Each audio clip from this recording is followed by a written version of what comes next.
Hello students, this is Chanda Tiwari and I welcome you all on my channel, and today I will try to cover a very important topic of grammar, that is tense.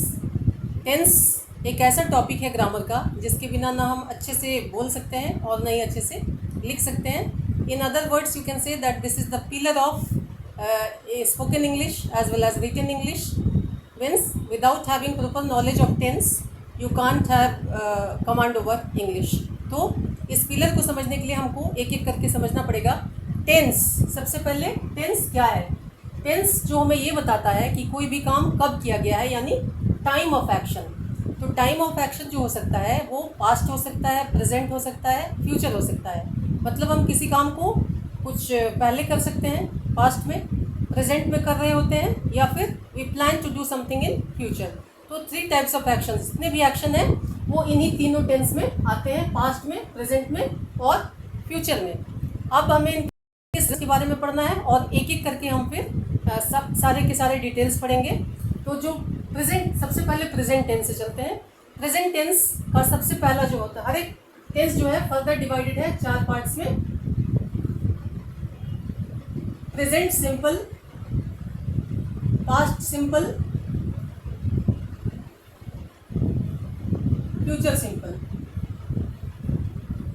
Then next जो है वो past progressive, then present progressive,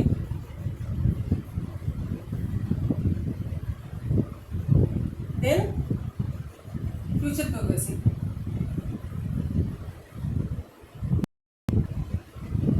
third जो category है, sub division जो है, past simple progressive, third है perfect, यानी तीनों ही टेंस के परफेक्ट टेंस. इसके परफेक्ट, इसके भी परफेक्ट. जो हमारा अगला सब डिवीजन है, फोर्थ सब डिवीजन है, that is perfect progressive. Perfect progressive, उसी तरह से तीनों के ही है परफेक्ट प्रोग्रेसिव. इस तरह से 3 तो हमारे टेंस हो गए, पास्ट, प्रेजेंट एंड फ्यूचर. और इन तीनों ही टेंस के 4 सब डिविजन्स हो गए, यानी कि टोटल हमारे जो टेंस जो हमें पढ़ना है डिटेल्स में वो हो गए 12. अब इन पूरे 12 टेंस को हमें डिटेल्स में पढ़ना है, क्योंकि इसको अच्छे से जाने बिना हम इंग्लिश पे कमांड नहीं कर सकते हैं. तो सबसे पहले हम प्रेजेंट से शुरू करेंगे. प्रेजेंट में सबसे पहले आता है सिंपल प्रेजेंट. यहाँ से हम शुरुआत करते हैं अपनी. सिंपल प्रेजेंट एक ऐसा टेंस है जो हमारी जो हैबिचुअल एक्शंस होते हैं, हैबिट्स में जो होते हैं, जनरल ट्रूथ जो होती हैं, नेचर की जो बातें होती हैं, उनको हमें जब बोलना होता है तब हम सिंपल प्रेजेंट टेंस का यूज़ करते हैं. Simple present.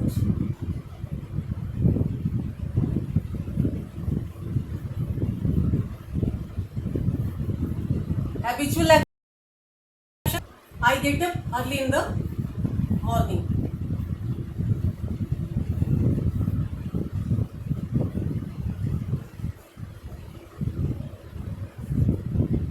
तो सिंपल प्रेजेंट में जब हम टेंस को पढ़ते हैं तो इट इज़ वेरी इसेंशियल कि हमें जानना पड़ेगा कि इस टेंस में जो वे ऑफ फॉर्मेशन है, कि हम सेंटेंस को कैसे फॉर्म करेंगे, कौन से रूल के अनुसार फॉर्म करेंगे. It is very important to no.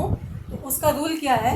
Subject plus verb का फर्स्ट फॉर्म, या फिर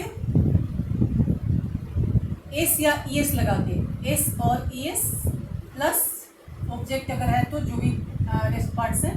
तो वे ऑफ फॉर्मेशन है सब्जेक्ट प्लस वर्ब. अब वर्ब को जब डिस्क्राइब करते हैं तो फर्स्ट फॉर्म मतलब वर्ब एज इट इज. कुछ ऐसी बातें हैं, कुछ ऐसे सब्जेक्ट्स या कुछ ऐसे प्रोनाउन मिलेंगे जिसमें हमें एस या ई एस लगाना पड़ेगा वर्ब के साथ. वो हमें जानना पड़ेगा कि कौन से वर्ब में एस या, बच्चे अक्सर कंफ्यूज हो जाते हैं कि एस या ई एस जो है वो कहाँ पे लगाना है. तो अगर आपने पहले पढ़ा है तो आपको पता होगा ये first person, second person, third person. तो एस अगर रूल की जानकारी हो तो हम कंफ्यूज नहीं होंगे. तो एस और ई एस जो है, एस और es to be added with third person and singular subject. Third person you must be knowing. Suppose हमने जो ऊपर एग्जाम्पल लिखा है, I get up early in the morning. ये जो आई है, ये फर्स्ट पर्सन है. लेकिन अगर आई की जगह हमने यहाँ ये लिखा होता,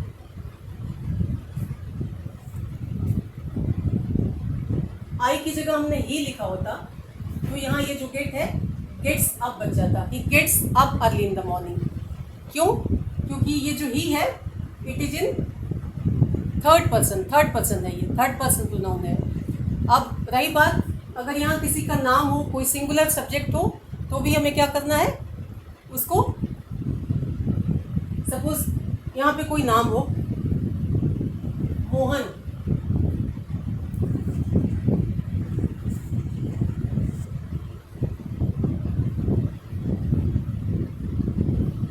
Mohan gets up early in the morning. यानी मोहन जो कि एक सिंगुलर सब्जेक्ट है, तो सिंगुलर सब्जेक्ट के साथ भी हमें एस लगाना है. अब यहाँ पे दो बातें हैं, एस या ई एस.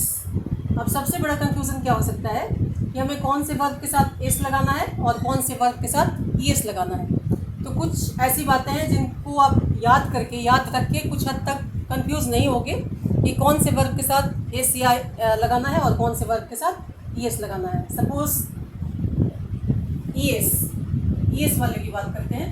सपोज गो एक ऐसा वर्ब है जिसके साथ आपको ई एस लगाना है. डू. कुछ बातें जैसे आपको ई एस कहाँ लगाना है.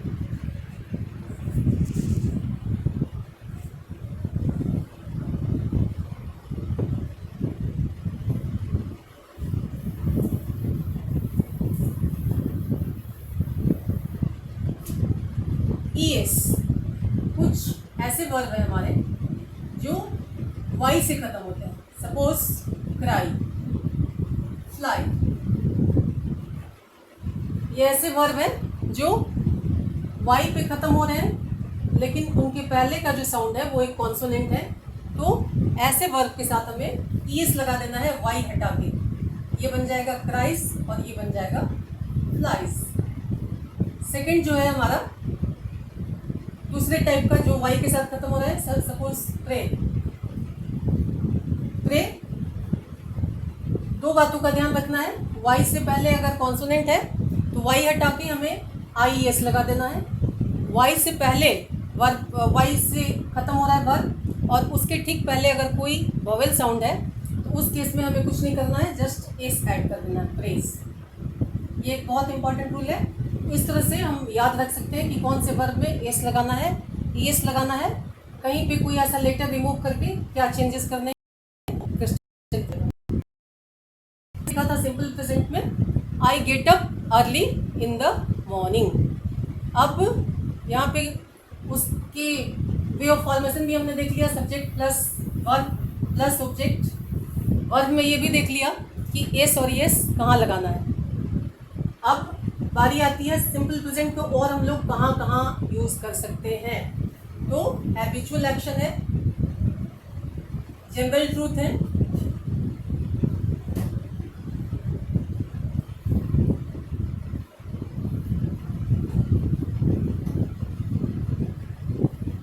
इसके अलावा न्यूज़पेपर की हेडलाइंस हैं. इसके अलावा एक्सक्लेमेटरी सेंटेंसेस जिसमें हम कुछ कमांड देते हैं, जैसे do your homework like that. इसके अलावा न्यूज़पेपर की हेडलाइंस जब आपने पढ़ी होगी तो आपने देखा होगा कि जो हेडलाइंस होती हैं, जो कुछ ऐसी बातें जो होने वाली हो नज़दीक नियर फ्यूचर में, उसमें भी हम सिंपल प्रेजेंट का ही यूज़ करते हैं. क्यों यूज़ करते हैं? जबकि वो घटना फ्यूचर में होने वाली है, फिर भी हम उसे क्या करते हैं, सिंपल प्रेजेंट में ही प्रेजेंट करते हैं. क्यों? Just to make it catchy and attractive and more effective. That news headlines, जब आप न्यूज़पेपर खोलोगे तो पढ़ोगे तो पाओगे कि न्यूज़पेपर की जो हेडलाइंस है वो फ्यूचर की इवेंट होने वाली है, फिर भी वो प्रेजेंट में क्यों दी हुई है? Just to highlight it, just to have more attention of the readers.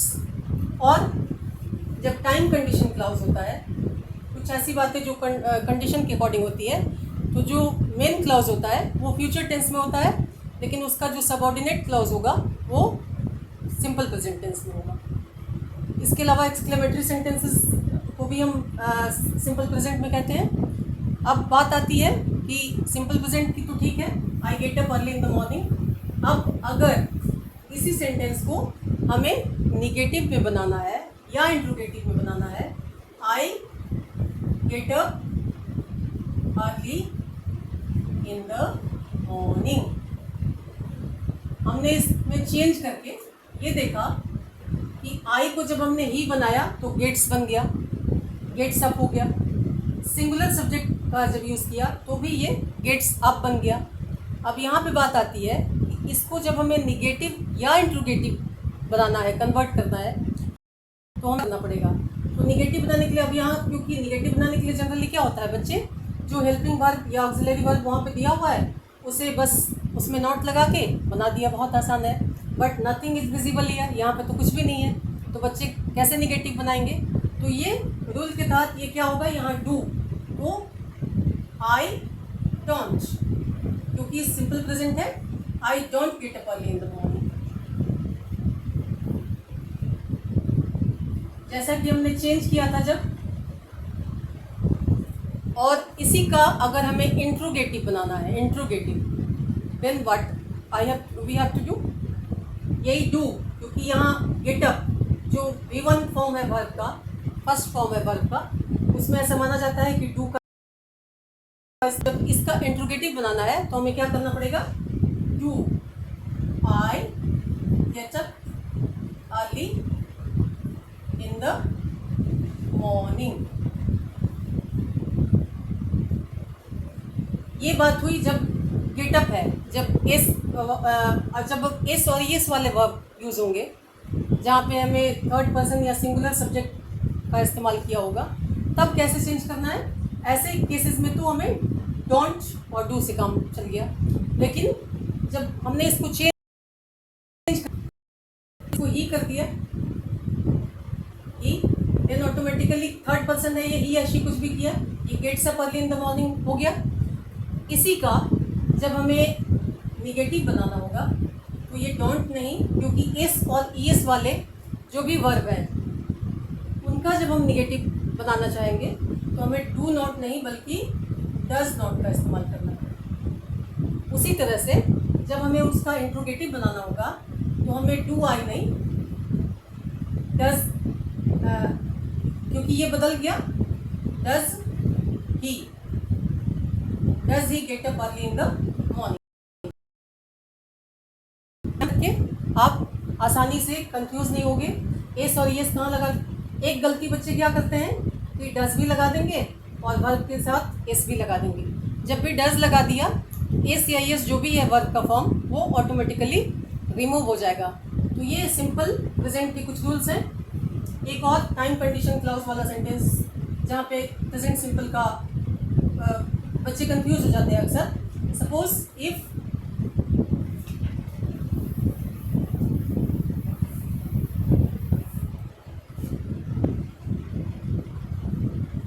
if you work hard you will pass,